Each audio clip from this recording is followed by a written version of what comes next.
அனைவருக்கும் வணக்கம். கிராம ஊராட்சி செயலர்களுடைய முக்கியமான பணிகள் என்ன அப்படின்றத எல்லாருமே நல்லா தெரிஞ்சுக்கணும்.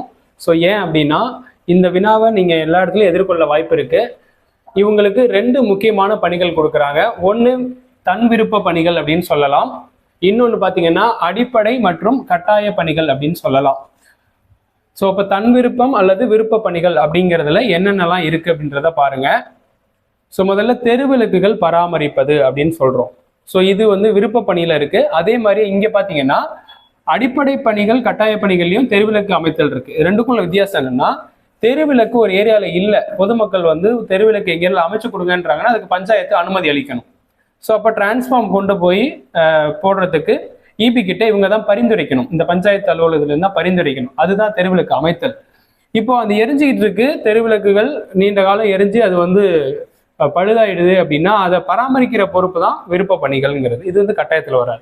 அதனால ஒரு பல்பை மாத்துறதுன்றது விருப்ப பணி மாதிரியும், அந்த ஒரு ஏரியாவில் புதுசாக உருவாயிருக்கிற ஒரு ஏரியாவுக்கு டிரான்ஸ்ஃபார்ம் அமைக்கிறதுங்கிறது கட்டாய பணிகள்லையும் வரும். அதுக்கான பர்மிஷன் இவங்க கொடுத்து இபி மூலமாக அதை அந்த இடத்துல செட் பண்ணுவாங்க. ஸோ அடுத்தது பாருங்க, சந்தை மற்றும் திருவிழாக்களை நடத்துதல். ஸோ ஒரு ஊரில் சந்தை திருவிழா நடத்தணும்னா அதை இவங்க விருப்பப்பட்டு அந்த இடத்துல போயிட்டு அந்த சந்தையில் எதுவும் அசம்பாவிதம் நடந்தாமல் பார்த்துக்கிறது, அங்கே நடக்கக்கூடிய நிகழ்வுகளை கவனிக்கிறது, இதெல்லாம் பண்ணலாம். ஸோ அடுத்தது மரம் நட்டு பராமரிப்பதையும் ஒரு பஞ்சாயத்து அலுவலகம் தானா முன் பண்ணுவாங்க. அடுத்து விளையாட்டு மைதானத்தை பராமரிப்பது அவர்களுடைய பொறுப்பில் வருது. அடுத்தது வாகன நிறுத்தங்கள், கால்நடை பட்டிகள், அது பொது இட பட்டிகளாக இருக்கணும், ஒரு தனிநபருடைய இதில் நம்ம தலையிட தேவையில்லை. அடுத்து இறைச்சி கூடங்களை பராமரிப்பது, துப்புரவோடு இருப்பதை உறுதி செய்வது அப்படிங்கிறது இவங்களுடைய விருப்ப பணிகளில் வரும்.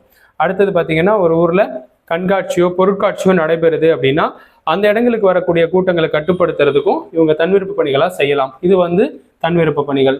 அடுத்தது இந்த ஊராட்சி செயலர்களுடைய முக்கியமான அன்றாடமும் அடிப்படையுமான கட்டாய பணிகளாக ஒரு 10 பணிகள் இங்கே பட்டியலிட்டு இருக்கோம். இதை நல்லா நோட்ஸ் எடுத்து வச்சுக்கோங்க. ஸோ முதல்ல சொல்லிட்டோம் தெருவிளக்கு அமைக்கிறது என்ன அப்படின்ட்டு. அடுத்தது குடிநீர் வழங்கல் அப்படின்னா, ஒரு ஏரியாவில் இப்போ குடிநீர் வசதி கொடுக்கணும் அப்படின்னா ஒன்று பப்ளிக்காக ஒரு டேங்க், அந்த உயர்நிலை மேல்நிலை நீர்த்தேக்க தொட்டி அமைச்சு அது மூலமாக வாட்டர் சப்ளை அனைத்து வீடுகளுக்கும் போகிற மாதிரி பண்ணணுன்னாலும் இவங்க தான் இதை பண்ணி ஆகணும். ஸோ அடுத்தது சாலைகளை பராமரிக்கிறது. ஒரு சிமெண்ட் ரோடு போடணும், ஒரு குறுகலான ஒரு தெருவு இருக்குது அப்படின்னா அங்கே சிமெண்ட் ரோடு போடணும்னா இவங்க தான் அதை பண்ணணும். அடுத்து கிராமத்துடைய நூலகங்களை பராமரிப்பது, அங்கே வரக்கூடிய நூலகங்களுக்கு வரக்கூடிய புத்தகங்களை பராமரிக்கிறது, அந்த நூலகருக்கான ஊதியம் வழங்குறது எல்லாம் இவர்களுடைய மேற்பார்வையில தான் நடக்கணும். அடுத்தது சிறு சிறு பாலங்கள் கிராமங்கள் அமைக்கிறது, அதை பராமரிக்கிறது இவர்களுடைய வேலை. வீட்டு மனைகளுக்கு அனுமதி அளிக்கிறது. இப்போ வீட்டு மனைகளுக்கு அனுமதினு வச்சுக்கோங்களேன், இப்போ அந்த பசுமை வீடு திட்டம், கலைஞர் வீடு கட்டும் திட்டம், பிரதமர் வீடு கட்டும் திட்டம்லாம் இருக்கு. இந்த திட்ட அடிப்படையில் ஒரு நபர் எனக்கு வீடு ஒதுக்கீடு கொடுங்க அப்படின்னு கேட்டாங்கன்னா அவங்களுக்கு எல்லாமே சரியா இருக்கிற பட்சத்தில் அவங்களுக்கு அனுமதி அளிச்சு அந்த வீட்டு மனையை அவங்க கட்டுறாங்களாங்கிறத கண்காணிக்கவும் செய்யணும். அது அந்த வீட்டு மனைகளுக்கு அனுமதி அளித்தல்ல இதுவும் வரும். அந்த தொகுப்பு வீடு கட்டும் மற்றும் அதோடைய அனுமதி கண்காணிப்பும் வந்துடும். ஸோ அடுத்தது வடிகால் அமைப்புகளை பராமரித்தல். இப்போ மழைக்காலம் அப்படிங்கும்போது ஏரி குளங்கள் நிரம்பி ஊருக்குள்ள ஏதாவது தண்ணி வந்துடக்கூடாது, அதனால அதோடைய வடிகால் அமைப்பை சரி பண்ணணும். அதுக்கப்புறம் பார்த்தீங்கன்னா இந்த கால்வாய்கள், இந்த சாக்கடைகள் மாதிரி இருக்கும், அதையும் பராமரிக்கணும். ஸோ அடுத்தது தெருவை சுத்தமாக வைத்துக் கொள்வதற்கு துப்புரவு பணியாளர்களை நியமித்து அவர்கள் மூலமாக தெருவில் அந்த குப்பைகளை கலெக்ட் பண்ணி அதை மேற்பார்வையிடுறது இந்த பஞ்சாயத்தினுடைய வேலை. அதே மாதிரி சுடுகாடு இடுகாடுகளை புனரமைப்பது.